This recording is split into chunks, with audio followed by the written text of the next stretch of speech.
आज की कहानी का शीर्षक है संगीतमय गधा। एक गांव में एक धोबी बसता था। उसके पास एक गधा था जिसका नाम मोती था। धोबी बहुत ही कंजूस था और वह मोती को ठीक से खाना भी नहीं देता था, बल्कि उसे अकेले बाहर जाने के लिए भेज देता था। इसके कारण मोती बहुत ही दुर्बल हो गया था। एक दिन जब धोबी ने उसे चारा खाने के लिए बाहर छोड़ दिया तो मोती ने दूर के जंगल में अपनी यात्रा जारी की। वहां जंगल में एक गीदड़ से मिला। गीदड़ ने पूछा, मोती भैया, तुम इतने कमजोर क्यों हो? तो मोती ने उत्तर दिया, मेरे से पूरा दिन काम करवाया जाता है और मुझे खाने के लिए कुछ भी नहीं दिया जाता है, इसलिए मुझे भूख लगती है और मुझे खोज करके खाने के लिए जंगल में जाना पड़ता है। इसके कारण मैं बहुत ही कमज़ोर हो गया हूँ। गधे की बात सुनकर गीदड़ ने कहा, मैं तुम्हें एक सलाह देता हूँ जिससे तुम बहुत ही स्वस्थ और बलशाली हो सकते हो। गीदड़ ने कहा, यहाँ पास ही एक बड़ा बाग है जिसमें हरी भरी सब्जियाँ और फल उगते हैं। मैंने बाग में पहुँचने का एक छुपा रास्ता बना रखा है जिससे मैं हर रात जाकर सब्जियों और फलों का आनंद लेता हूँ, इसलिए मैं बिल्कुल स्वस्थ हूँ। गीदड़ की बात सुनकर मोती ने तय किया कि वह उसके साथ जाएगा। फिर गीदड़ और मोती बाग की ओर बढ़ने लगे। जब वे बाग में पहुंचे तो मोती को उनकी आंखों के सामने अनगिनत फल और सब्जियां दिखाई दिए और उसकी खुशबू आ रही थी। इस दृश्य को देखकर मोती अपने आप को नहीं रोक पाया और बिना देर किए वह रसीले फलों और सब्जियों का आनंद लेने लगा। गीदड़ और मोती ने अपनी भूख बुझाई और फिर उन्होंने वहीं बाग में आराम से सोने का फैसला लिया।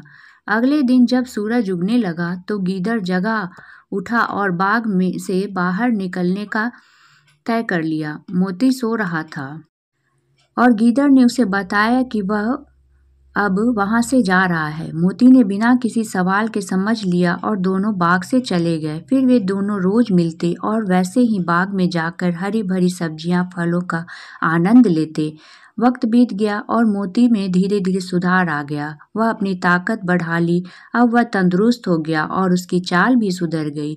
एक दिन मोती ने खूब खाने के बाद अपनी आवाज से गीत गाने का मन बनाया। गीदड़ को यह सुनकर खतरा लगा और वह बोला, ना मोती भैया, यह काम मत करना। अगर बाग के मालिक ने तुम्हारा गाना सुन लिया तो हम बड़ी मुसीबत में फंस सकते हैं, इसलिए कृपया इस विचार को त्याग दो। मोती के स्वर को सुनकर गीदड़ ने दिन बचाने के लिए उसको रोकने की कोशिश की, लेकिन मोती ने गाने का बहुत मन था। मोती बोला, तुम क्या जानो संगीत के बारे में? हम गधे हैं और हमारा गायन हमारी गरज से बहुत अच्छी होती है। हमारा गाया हुआ ढेंचू राग लोग बड़े शौक से सुनते हैं। अब मुझे गाने का बहुत मन है, इसलिए मैं गाऊंगा। गीदड़ ने समझ लिया कि अब मोती को गाने से रोका नहीं जा सकता। उसने कहा, ठीक है, तुम गाने का आनंद लो, पर मुझे अगले 15 मिनट के लिए जाना है। फिर मैं तुम्हें एक अच्छी माला पहना दूंगा ताकि जब तुम्हारा गाना समाप्त हो तो मैं तुम्हारे साथ वापस आ सकूं। मोती ने इस पर सहमति दे दी। गधे के इतना कहते ही गीदड़ वहां से 9 2 11 हो जाता है। गीदड़ के जाने के बाद मोती ने गाना गाने का आरंभ किया।